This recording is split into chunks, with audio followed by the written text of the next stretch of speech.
there, underwear fans. This is Underwear Guy with another Halloween themed video, and this time I'm covering the Museum Replicas 300 Spartan leather brief, which is something that you may be thinking about if you're trying to put together a costume built around the characters of the Spartans from the 300 movie, which was out a few years ago. I did a lot of research looking for other options, and this was the only official, somewhat close to the movie item that I could find online, especially in brown leather. You can get a lot of leather undergear, but it's usually black. The original catalog is here, and in case you're not familiar, Museum Replicas sells a whole lot of other things. They have a printed catalog and, of course, an extensive website, besides what you see here with a lot of gladiator-themed outfits. They have even Harry Potter and Assassin's Creed, so there's a lot of stuff in here. The thing you should be aware of is these are meant to be higher quality costume elements, so they're going to be much more expensive. This brief was $95. Other costumes in here, if you try to do a head-to-toe look, are going to be $1,000 or several $1,000s to put it all together. The point is that these are made from authentic materials. It's not plastic, it's not flimsy construction. It's meant to be relatively close to what you might get in a movie set prop or movie costume. At least that's the pitch. I would offer some counter feedback that it's maybe not quite aiming as high as that, and I'm not necessarily advocating that they're meeting that bar, but it's certainly some of the items I've gotten from them have been really good, and I've bought more than a few things from them. The brief here, as you can see, is what I got in the mail. This is actually the second brief that I ordered, because the first one that arrived, the metal rivets, one of them had popped off, and it was one of the ones that keeps this adjustable back strap in place, and that would be a really big deal. So that already kind of worries me about general construction and quality control about the manufacturing. They did thankfully replace this with no problems, so this replacement came very quickly after, and I was very grateful. They had a good policy. That was one of the advantages of buying it directly from Museum Replicas rather than going through a separate website. In terms of referencing the original material, I had a hard time finding really great photography. I did research. There's actually, the Hot Toys figure has a pretty good representation, and it's a pretty clean shot. And the color here, which is obviously very different from the catalog image, which is very red, matches closer here in what you get. So this darker brown to what is supposed to be a more closer representation to the movie, and you can kind of make it out here. The movie stills are harder because they're very desaturated and somewhat low on detail, but there's definitely a darker brown color, and not so much like what the original product photography for the replica is displaying. So that's one thing you should just be aware of. The finish is also a little more dull, not quite as shiny as what you see in the product photography. As you can see, you've got the official license, so this was licensed by the original prop designers. It's executed, as I understand it, by Windlass Studios under the Museum Replica Limited company holding it. The brief itself is questionable in terms of its overall usefulness, and I know that sounds pretty harsh, but quite frankly, there's a lot of flaws in it. So besides my point out of the construction issue when I got the first one of these, you'll notice that just from a fit perspective, this front pouch is really weird.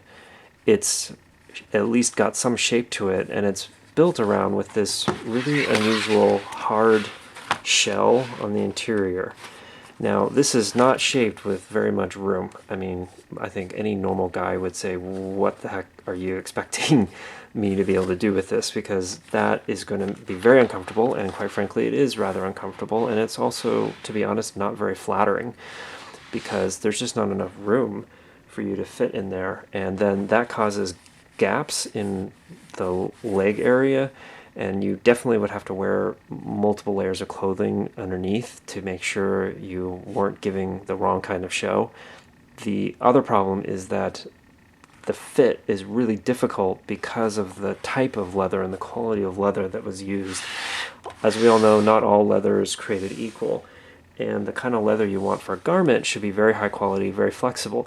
This brief is almost like a flat, it's so stiff. I mean, it's like a baseball glove before it's ever been broken in.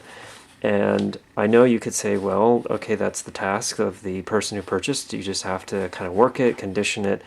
But that's not really a good excuse, because you can buy leather items for wearing, including leather underwear, that are made from material and leather that's already soft enough and flexible enough to wear right away. As an example, I have this leather jock from Pre-App Underwear, which is a Canadian company, and they sell some really cool leather items. This leather jock strap is made from a much higher quality leather, and it's very flexible, and the interior is very soft and easy to wear. This one is quite a bit rougher. Also, I would highlight that you can see they actually designed a pouch, and it's actually a reasonable sized one, so that you don't feel like you're getting completely squashed down in front. So I would have definitely told them to go back to the drawing boards when they were designing this front piece in order to make it work and fit for a normal guy. You also have problems with the inflexibility of the leather and back, so I mean, this should really curve to anyone's backside as you would normally have of anyone's anatomy, and instead it just wants to kind of lay flat. It definitely doesn't give you any good maneuverability, and doesn't feel very comfortable while you're wearing it. So my overall impression is that for $95, which admittedly for a leather item is actually still not as expensive as it could be, this jockstrap, if I remember correctly, was even more than that, and it's a lot less leather, but quite frankly it's much more wearable. I think I would rather spend personally more money and get something much more wearable that I wouldn't have to modify, because this will have to be modified in order to be actually wearable, than spend $95 and get kind of something that's only about halfway baked in terms of a useful item.